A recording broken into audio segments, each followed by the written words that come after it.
plan for reference. So I just wanted to bring that to the meeting so that you can see what we did before and what we went through with our last application.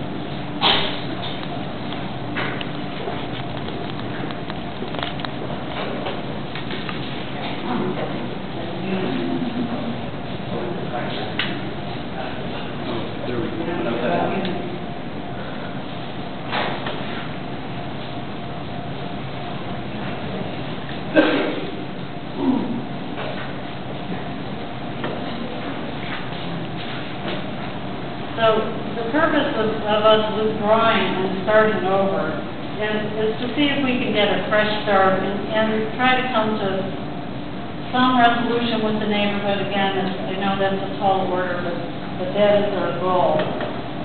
We wanted to try to redesign the project in response to some of the concerns that we heard about the design. And some of those concerns were, one, first and foremost, the building was too tall. Our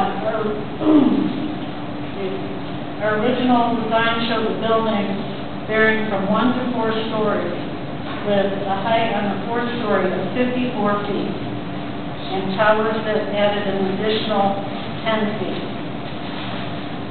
The building was set too close to harbor.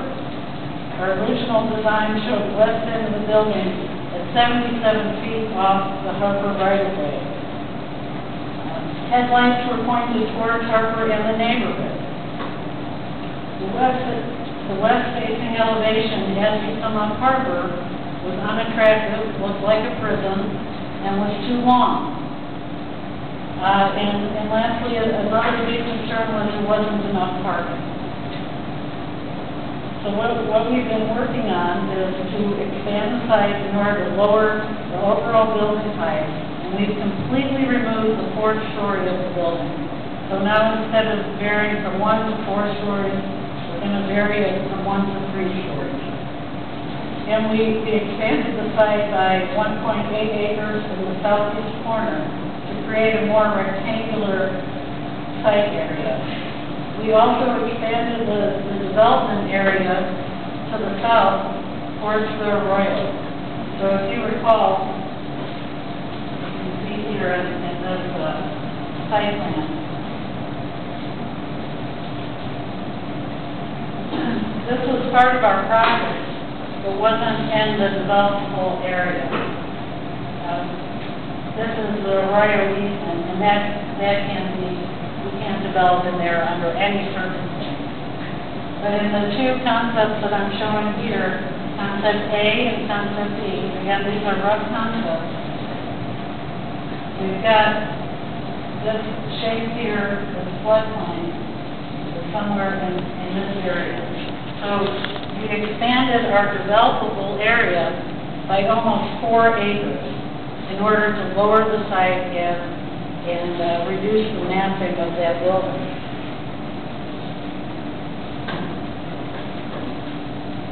The other thing we did was we took the building, which was again very large, and we tried to break it up into separate, what we're calling casita units. So you can see them, they're in yellow on both concepts. Concept A shows casitas along harbor, all the casitas, and again, these are in yellow along harbor and along the west side on concept A, and only on harbor in concept B. Those are all one-story units. They're basically single-family attached units to sort of mirror what's across the street on harbor. So again, this concept would show one-story units on the north side and on the west side. And that would allow the tallest part of the building to be closer into the center of the site. Our setback is now increased from approximately 77 feet from harbor to approximately 140 feet. So we really brought it back away from harbor.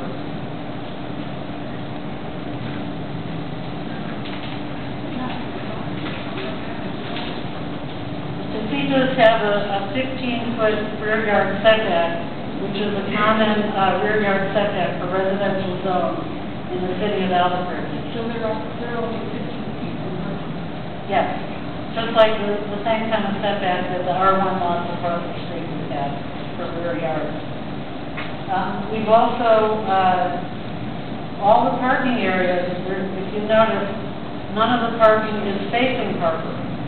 So there was a lot of concern about headlights facing the houses across Harper. None of the parking faces Harper anymore. Parking is more inward to the site. We've also increased the amount of parking on site. Again, the casitas all have their own garages and their own driveways.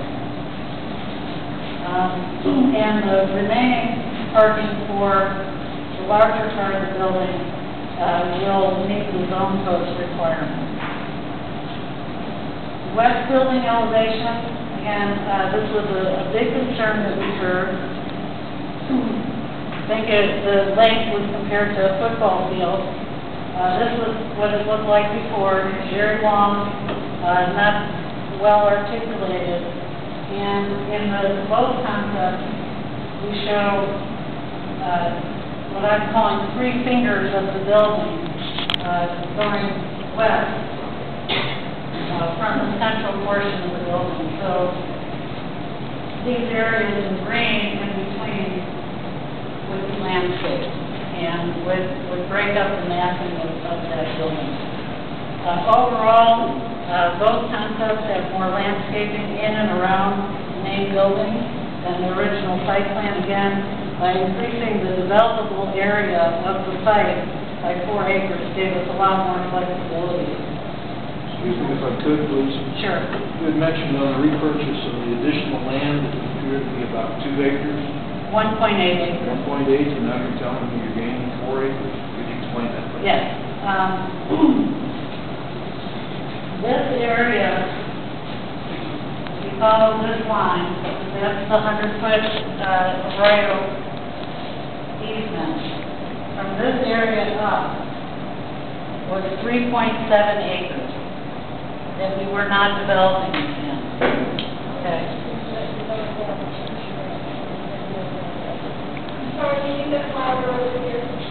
The question was, how can we develop in there now if we didn't develop in there before? The issue is, it's a floodplain, and that doesn't mean you can't develop in it. It just means it costs money to improve the arroyo in order to develop in there. And at the time, we thought it would be better to make the building have a smaller footprint and be taller instead of going into the floodplain. And based on the comments that we heard, we pushed the building down. So it was never not allowed. It's just that the developer will incur costs to improve the arroyo in order to do that.